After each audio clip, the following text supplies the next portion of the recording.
செய்தியாளர்களை சந்தித்த விசிக தலைவர் திருமாவளவன் தேசிய அளவில் பாஜகவிற்கு எதிரான ஒரு வலுவான அணியை உருவாக்க வேண்டும். அந்த அணியில் திமுகவும் இருக்க வேண்டும், தாவேகாவும் இருக்க வேண்டும்.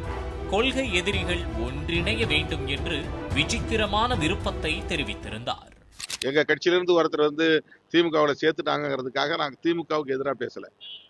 ஏன்னா அந்த இடத்துல எனக்கு என்னுடைய பார்வை நேஷனல் பெர்ஸ்பெக்டிவ், ஒரு தேசிய அளவிலான பார்வையிலிருந்து நான் அந்த கருத்தை சொல்றேன்.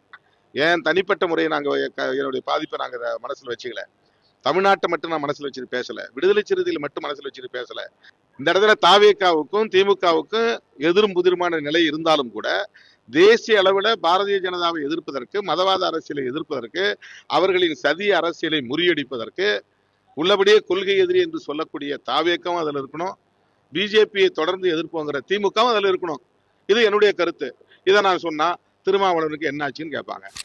இந்த விருப்பத்தை சொன்னால் திருமாவளவனுக்கு என்ன ஆச்சு என்பார்கள். அது அவர்களது புரிதலில் உள்ள சிக்கலே தவிர எனது பார்வையில் உள்ள சிக்கல் அல்ல என்றும் தெரிவித்தார் திருமா. தேசிய அளவில் பிஜேபிக்கு எதிரான ஒரு அணியை கட்டணும். அந்த அணியில திமுகவும் இருக்கணும், தாவேகாவும் இருக்கணும். அதுதான் என்னுடைய பார்வை. இதை தமிழ்நாட்டு அரசியல்வாதிகளால புரிஞ்சிக்க முடியாது, ஊடகவியலாளர்களால் புரிஞ்சிக்க முடியாது. இவர் என்ன குழப்பறாரும்பாங்க.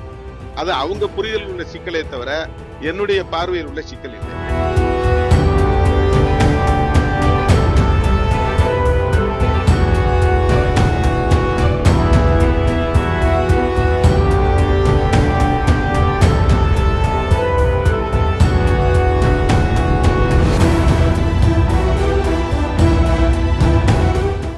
பிளே ஸ்டோர் மற்றும் ஆப் ஸ்டோரில் இருந்து பாலிமர் செயலியை QR கோடு மூலம் பதிவிறக்கம் செய்யுங்கள்.